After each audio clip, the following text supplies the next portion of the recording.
Ako ay tanda ng kagalakang hatid ni Kuya Jesus.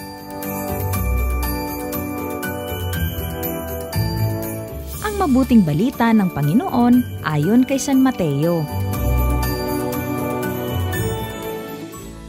Noong panahong iyon, nabalitaan ni Juan Bautista na nooy nasa bilangguan ang mga ginawa ni Kristo. Kaya't nagsugo si Juan ng kanyang mga alagad at ipinatanong sa kanya, "Kayo po ba ang ipinangakong paririto o maghihintay pa kami ng iba?" Sumagot si Jesus, "Bumalik kayo kay Juan at sabihin sa kanya ang inyong narinig at nakita. Nakakakita ang mga bulag, nakakalakad ang mga pilay, gumagaling ang mga ketongin, nakaririnig ang mga bingi, muling nabubuhay ang mga patay, at ipinangangaral sa mga dukha ang mabuting balita. Mapalad ang taong hindi nag-aalinlangan sa akin." Pag-alis ng mga alagad ni Juan, nagsalita si Jesus sa mga tao tungkol kay Juan. "Bakit kayo lumalabas sa ilang? Ano ang ibig ninyong makita? Isa bang tambo na inuugoy ng hangin? Ano nga ba ang ibig ninyong makita? Isang taong may maringal na kasuotan? Ang mga nagdaramit ng maringal ay nasa palasyo ng mga hari. Ano nga ba ang ibig ninyong makita? Isang propeta? Oo, at sinasabi ko sa inyo, higit pa sa propeta, sapagkat si Juan ang tinutukoy ng kasulatan. Narito ang sugo ko na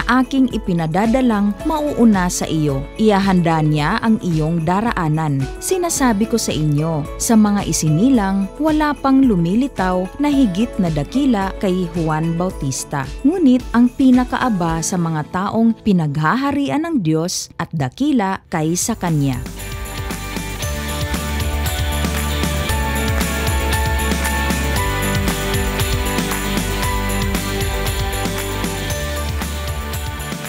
Tuwing may paparating na bagyo o malakas na ulan, nagdedeklara na ang pamahalaan ng walang pasok sa mga paaralan upang maiwasan ang panganib ng malaking pagbaha. Siguro mga bata ay napapatanong tayo, paano nalalaman kung may paparating na bagyo? Bukod sa mga makabagong teknolohiya na nagpapakita ng pagkilos ng paparating na bagyo sa bansa, ang ating mga magulang at mga nakatatanda sa atin ay tumitingin sa kalangitan upang maghanap ng mga tanda. Kung makita nila ang makapal at madilim na ulap, gayon din ng malamig na ihip ng hangin, ito ay mga tanda ng pagbabanta ng pag-ulan. Sa ating kwento, narinig natin si Juan Bautista na nakakulong at nagpadala ng kanyang mga tagasunod upang tanungin si Kuya Jesus kung siya na nga ba ang hinihintay nilang tagapagligtas o maghihintay pa sila ng iba. Bagamat hindi niya direktang sinagot kung oo o hindi, ay sinabi ni Kuya Jesus ang mga palatandaan ng gagawin ng Mesiyas sa kanyang pagdating. Nakakakita ang mga bulag, nakalalakad ang mga pilay, gumagaling ang mga ketongin, nakaririnig ang mga bingi, muling nabubuhay ang mga patay, at ipinangangaral sa mga mahihirap ang magandang balita. Malinaw ang pagpapakilala ni Kuya Jesus sa kanyang sarili ayon sa mga tandang sinabi niya. Siya na ang dumating na ipinangakong Mesiyas, ang tagapagligtas ng lahat, at mapapalad ang mga taong naniniwala at mananampalataya dito. Mga bata, ngayon ay 3 linggo na ng Adbyento na tinatawag din nating Linggo ng Gaudete o Linggo ng Kagalakan. Malapit na ang araw ng Kapaskuhan.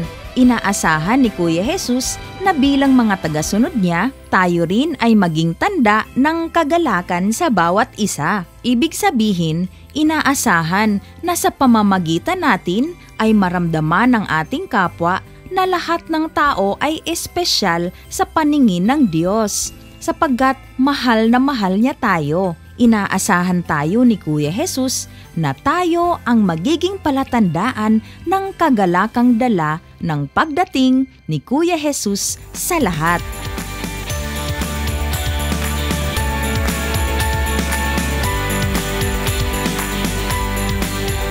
Paano tayo magiging tanda ng kagalakang hatid ni Kuya Jesus sa lahat? Una, tumulong sa mga kaibigan, lalo na sa mga nangangailangan. Ikalawa, pagbabahagi ng anumang mayroon tayo. Ikatlo, pagiging mabait sa lahat kahit sa mga hindi mabait sa atin. At ikaapat, tumulong sa magulang sa mga gawaing bahay.